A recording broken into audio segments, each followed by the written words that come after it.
Merci de votre attention, madame, monsieur. Le virus Ebola en toile de fond, une fois encore d'une réunion ce matin à la primature. Le chef du gouvernement y a rencontré les responsables religieux, toute obédience confondue. La teneur des échanges tout à l'heure dans ce journal. Flora Manganaoui dans les savanes sur les chantiers péris, ce projet de construction d'infrastructures scolaires. Quel constat sur place? On le verra tout à l'heure. Enfin, Rogweza, édition 2014, ça se prépare. La fête est traditionnelle dans le Yoto. C'est pour ce samedi à Tabligo. Mais c'est Répé qui a vu lancer ce jeudi les rituels de la commémoration de cette fête souvenir du départ de notre chant sous le roi Gokoli du peuple Wachi. Voilà, madame, monsieur, le sommaire, bienvenue. Voici le journal. Bonsoir à tous. Pas donc de répit dans la campagne de sensibilisation contre le virus Ebola. La vigilance est toujours de mise. C'est toute la population togolaise qui est en état d'alerte. Ce matin encore, à la primature, le virus Ebola a fait l'objet d'une rencontre entre le Premier ministre et les chefs religieux impliqués, eux aussi, dans la lutte contre la terrible maladie. Le compte rendu, Nathalie Paneki. Les responsables religieux sont associés à la sensibilisation nationale des populations sur la maladie à virus Ebola. Constat, les informations partagées dans certaines églises et mosquées ne correspondent pas à celles annoncées par les services compétents de l'État. D'où la nécessité pour le Premier ministre Atem Mahomezounou de rencontrer ces leaders religieux, d'échanger avec eux pour que tous soient au même niveau d'information sur cette maladie grave qui fait toujours parler d'elle. Nous avons souhaité vous rencontrer ce matin en tant que leader d'opinion parce que vous êtes des responsables religieux et que vous avez autour de vous, derrière vous, une grande foule de nos concitoyens. Il est donc important que certaines circonstances nous amènent à nous retrouver pour échanger, parler, voir ce que nous pouvons faire ensemble pour que nous puissions gérer notre pays dans les meilleures conditions possibles. Alors si nous avons invité ce matin, c'est pour ne rien vous cacher et aller droit au but, comme on dit. Vous parlez de la situation de ce qui s'annonce comme une catastrophe pour notre région. La question de l'épidémie de la maladie à virus Ebola. Alors nous avons invité, en réalité vous ne devez pas être surpris, parce que d'abord les comités qui ont été mis en place pour parler aux populations, faire des tournées à travers les différentes régions de notre pays, ont associé des responsables religieux. Mais nous avons surtout appelé parce que nous avons fait le constat que les informations ne sont pas partagées de la même manière par nous et par vous. Nous avons eu des échos qui nous paraissent un peu surprenants, pour ne pas dire plus, parce qu'il paraît que dans certaines mosquées, dans certaines églises, ici et là, l'information qui est donnée sur la maladie ne correspond pas du tout à ce que le comité a annoncé. Soit c'est parce qu'on annonce des mesures rationnelles à prendre pour éviter la maladie, soit c'est parce qu'on affirme qu'on a des preuves qu'il y a déjà des malades de ce cas dans le pays. Toutes choses qui ne sont pas exactes. Mais nous ne devons pas nous en tenir aux rumeurs. Nous avons donc souhaité parler avec les responsables que vous êtes pour que nous puissions être au même niveau et d'information, de compréhension et de démarche en direction de la population. Voilà donc les raisons qui ont fait que ce matin, nous avons souhaité vous rencontrer. C'est une rencontre d'échange de manière fraternelle. C'est une rencontre aussi d'information.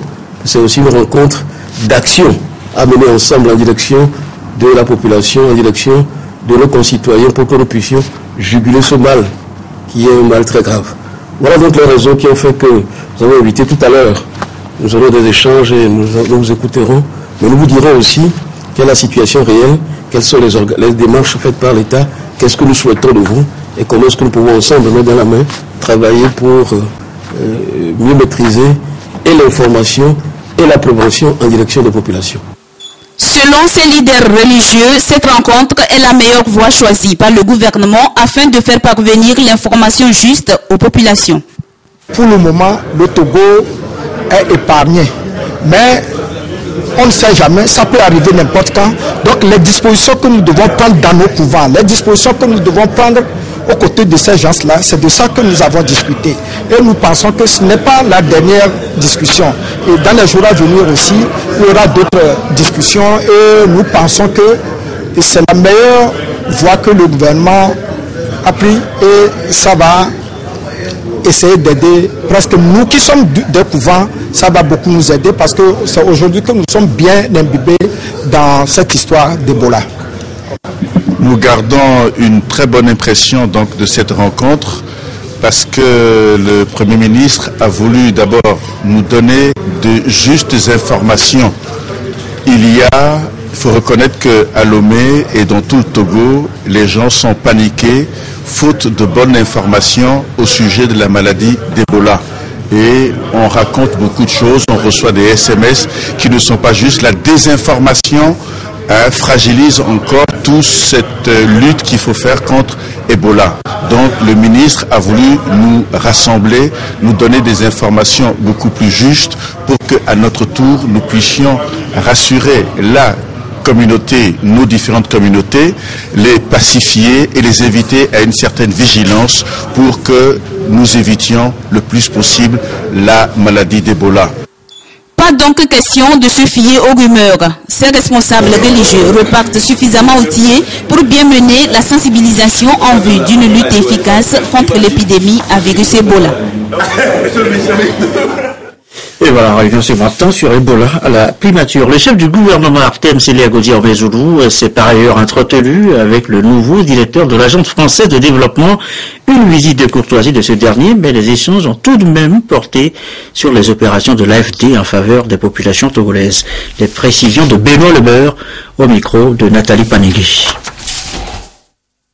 Très récemment, au Togo, il me semblait absolument essentiel de pouvoir rencontrer le chef du gouvernement, puisque il était normal et naturel de mon point de vue d'accorder mon première visite officielle aux plus hautes autorités du pays en travers du Premier ministre. Et donc voilà, nous avons eu la chance de rencontrer ce matin malgré un emploi du temps très chargé. Et donc c'est quelque chose d'extrêmement encourageant par rapport aux opérations que nous faisons avec le Togo et dans l'intérêt de ce pays. Donc nous avons pu avoir un échange de vues assez général sur les opérations en cours de manière extrêmement favorable et très positive. Donc voilà, je suis très heureux d'avoir pu avoir ce premier contact avec le Premier ministre qui est par ailleurs, on le sait tous, extrêmement sollicité. Donc c'est un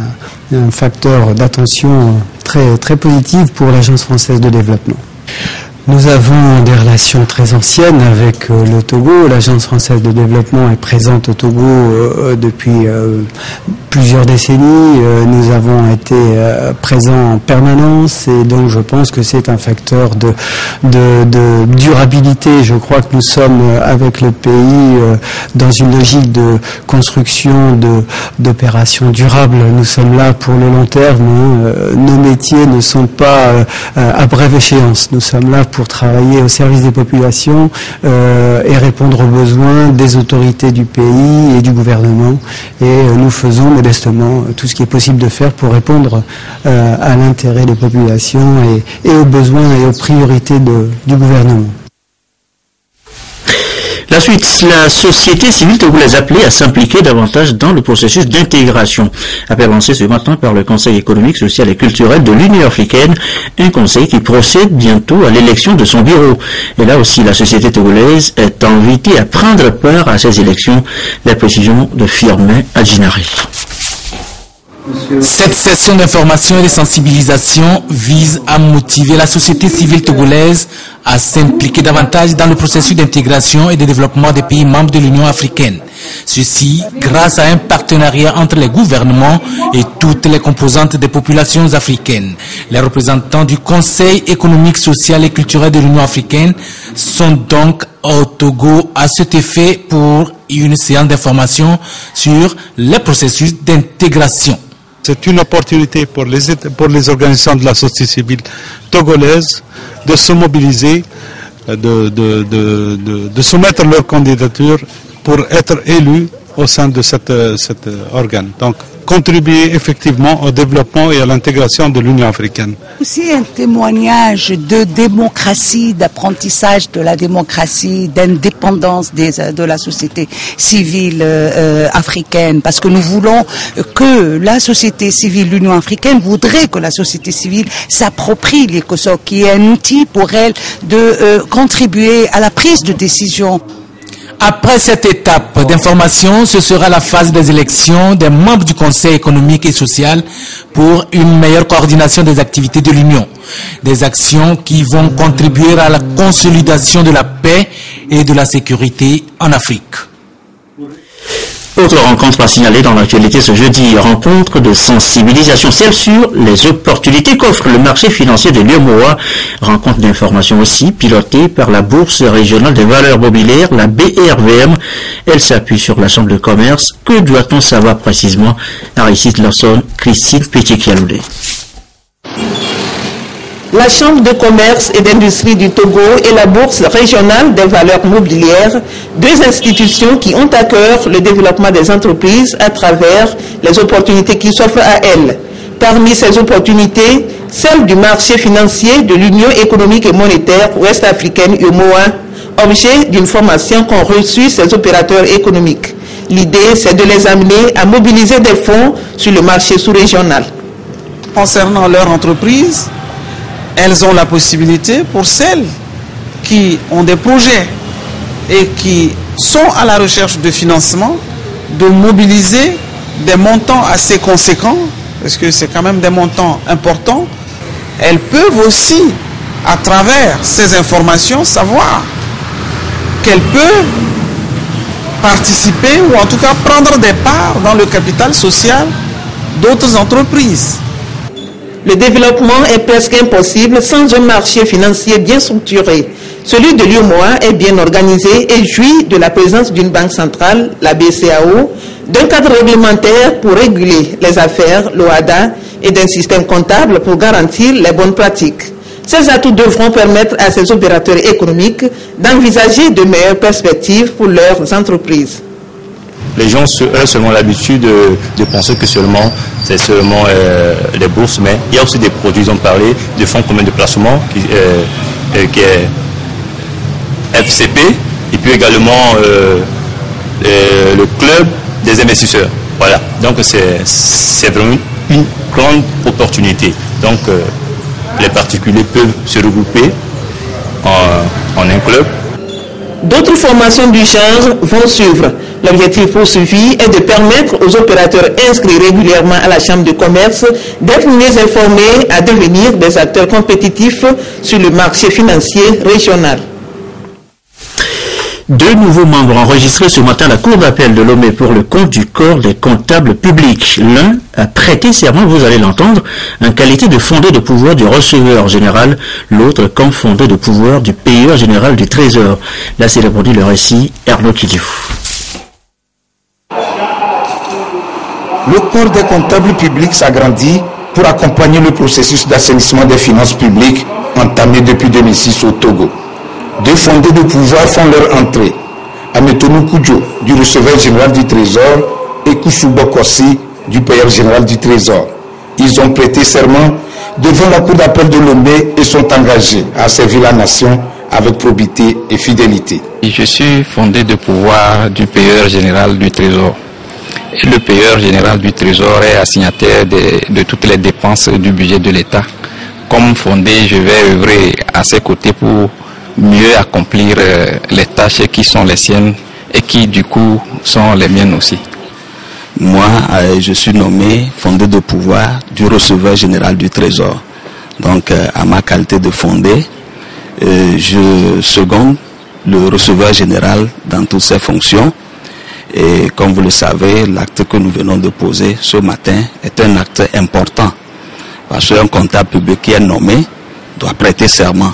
Et quand il prête serment, il peut rentrer dans ses fonctions.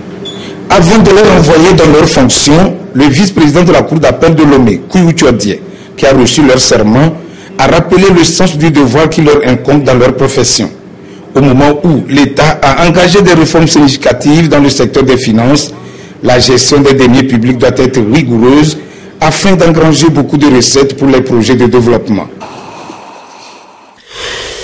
Le projet Perrier évoqué à présent, ce projet de construction d'infrastructures scolaires. Il est à sa phase 2 avec notamment ces bâtiments, vous le verrez, en construction dans les savanes.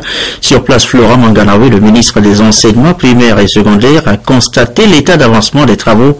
Constat plutôt amer. Un reportage de Désiré Alroy.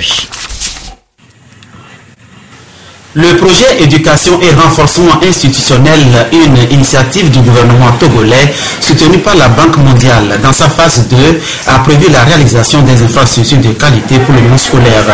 Le ministre Florent Badia Manganawe, en charge des enseignements primaires et secondaires très regardants, voudrait s'assurer de l'évolution des travaux prévus pour prendre fin avant la rentrée scolaire 2014-2015. À l'école primaire comme Loga dans la ville de Dapaon, un exercice du ministre et quelle surprise par rapport à la dalle et aux latrines. On vient de voir par exemple que là on doit pouvoir terminer à la fin de ce mois, mais ce n'est pas encore terminé et les travaux ne sont pas complètement ce qu'il fallait. Bon, au niveau de la dalle, il y a quelques aspects à corriger et nous allons veiller à ce que cela corrige. Et nous constatons aussi que le bureau de contrôle Époque Nouvelle ne fait pas aussi son travail sur le terrain.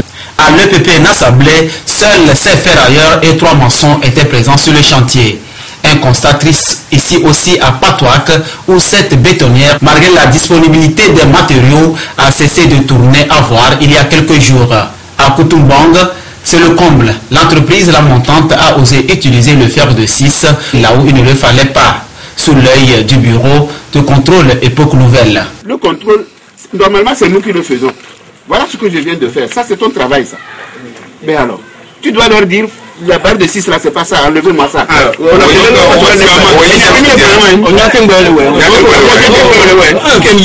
La grande déception, c'est ici à l'EPP Wargou, des paniers utilisés à la place des tamis pour traiter le gravier. Des barres de fer de 6 utilisées dans la réalisation de la dalle. Les latrines, quant à elles, sont à l'étape 0.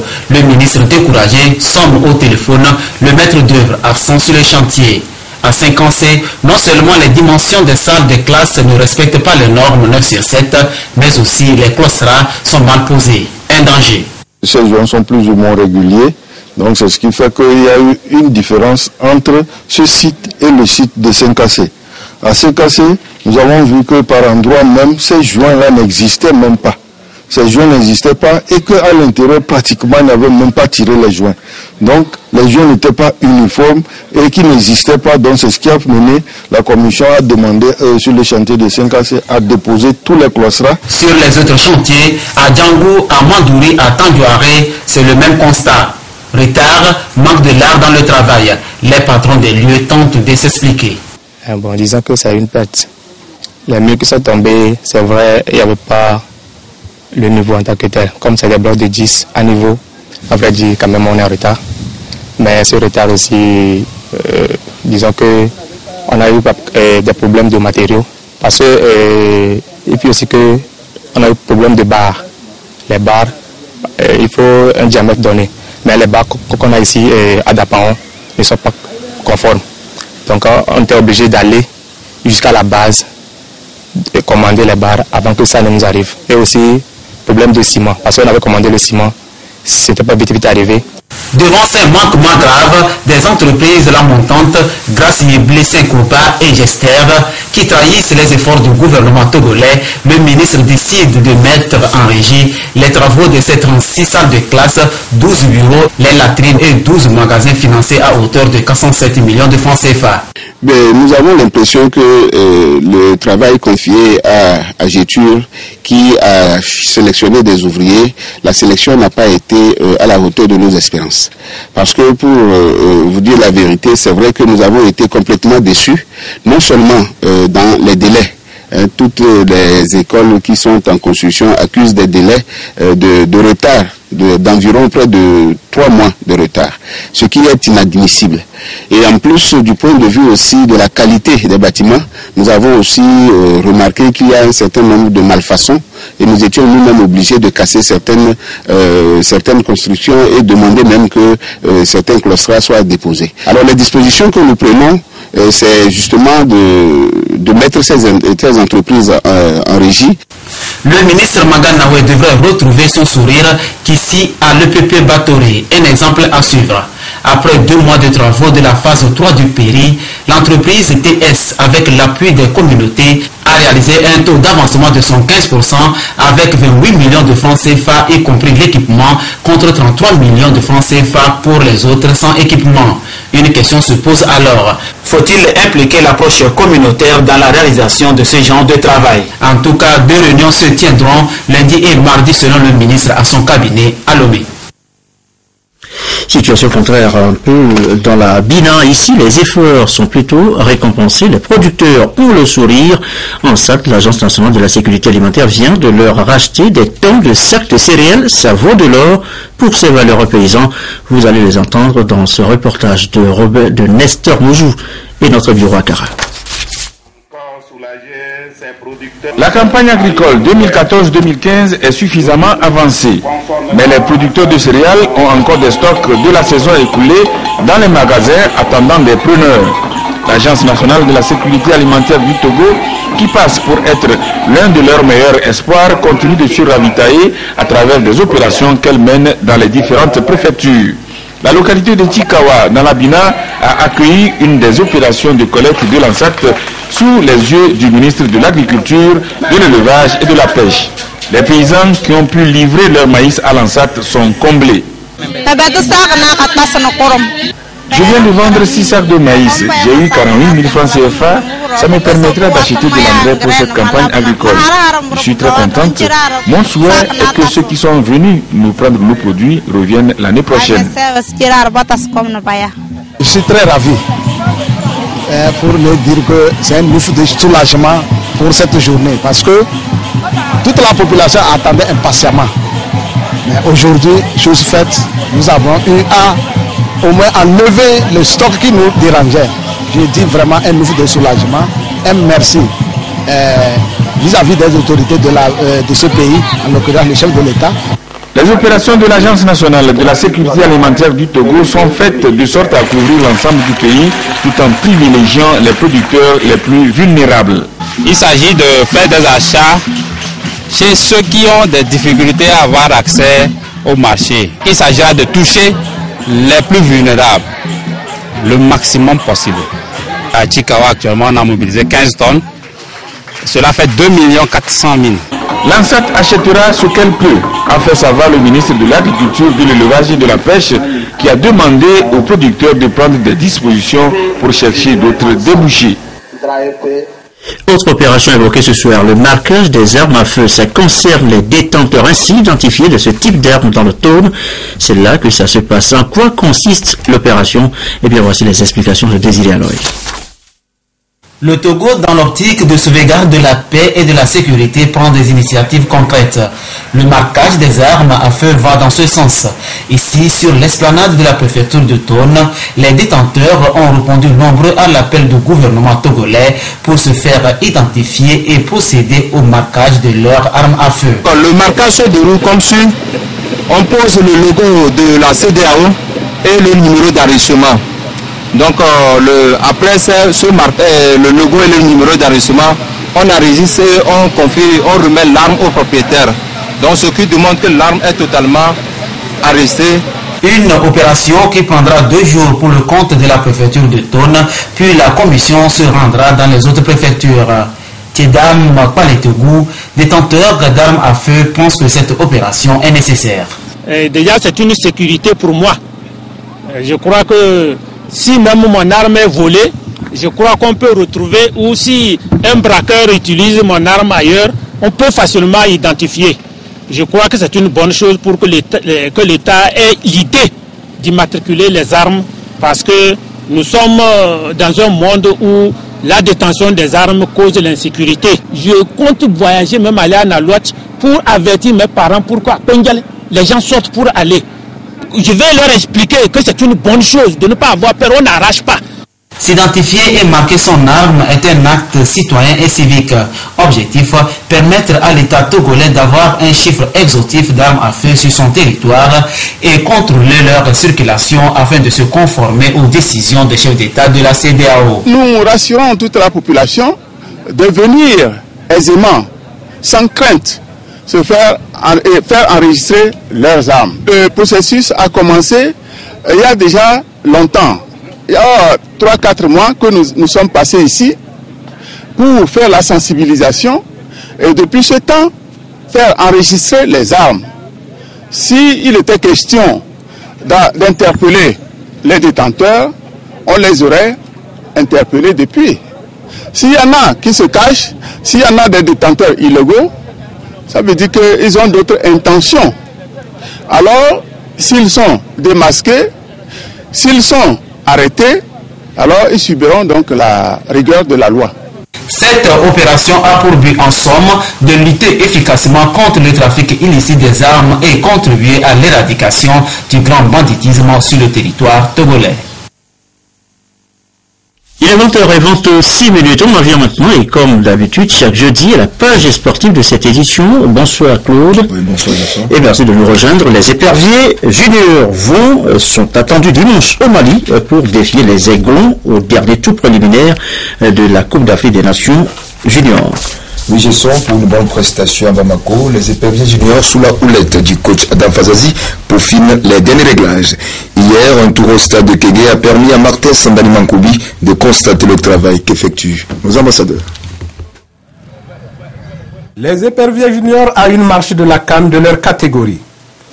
Les poulains d'Adam Fazazi se disent prêts pour la bataille de ce dimanche à Bamako, où ils croisent les Lionceaux du Mali en match aller du dernier tour qualificatif de la CAN Junior 2015. Comme on joue à l'extérieur, on va essayer de jouer, de chercher aussi la victoire pour qu'en retour, nous serons déjà posés parce que le retour c'est chez nous. Donc là-bas, on va essayer de bousculer un peu pour voir ce que ça peut donner. Nous sommes tous confiants, nous sommes prêts depuis un certain moment. Nous sommes tous ensemble, solidaires. Nous attendons jouer contre le Mali dans de bonnes conditions. On est très motivés. Déjà, vu la solidarité du groupe, les entraînements, on s'entraîne aussi dans de bonnes conditions. Nous sommes très motivés. Le coach Adam Fazazi a salué les efforts du gouvernement et des autorités sportives durant ces préparatifs. Il a affirmé que ces poulains se déplacent plutôt en conquérants et non en victimes résignées. Le moral est haut, puisque nous nous sommes dit que cette occasion s'est présentée à nous. On ne doit pas laisser cette occasion s'échapper. C'est une occasion qu'on doit saisir pour écrire l'histoire du football au niveau des juniors. Vous n'êtes pas sans savoir que la CAN des juniors, le Togo n'a jamais participé. Et aujourd'hui, nous sommes à 2 matchs de cette qualification. Donc nous sommes très sérieux. Au niveau de mes joueurs, au niveau du staff technique. Et encore, on a eu des motivations au niveau de l'État que je profite pour remercier. Je n'oublie pas aussi l'appui de la Fédération togolaise de football, et en particulier le président de la Fédération, qui est très motivé, qui veut tout faire pour nous permettre de gagner ce match-là, de se qualifier. Les éperviers juniors s'envolent ce vendredi à Bamako, où ils vont défier les Lionceaux du Mali. Coup d'envoi de la rencontre ce dimanche à 15h30, temps universel. Pour la page des sports, juste un dernier communiqué. Juste le temps d'informer les amis télésportifs que la grande finale du concours de bodybuilding à Metetoire 2014 est prévue ce dimanche à la plage à partir de 14h. Merci beaucoup Claude. Enfin le top départ ce jeudi à Répé pour les festivités samedi de Robe-Maison dans le Yoto. Nous l'annoncions en titre. La cérémonie rappelle l'histoire du départ de Motson de cette partie du peuple élevé. C'est sous le roi agricole et la cérémonie de récit et des support.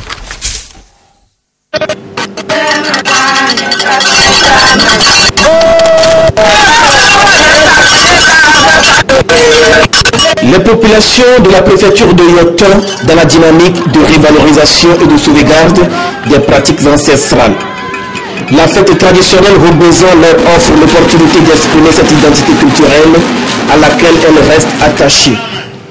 C'est à Répé, berceau de la tradition ancestrale des populations de Yoto, que démarrent les rituels de préparation de la 30e édition de Robe-Maison qui sera célébrée le samedi 16 août à Tablougo.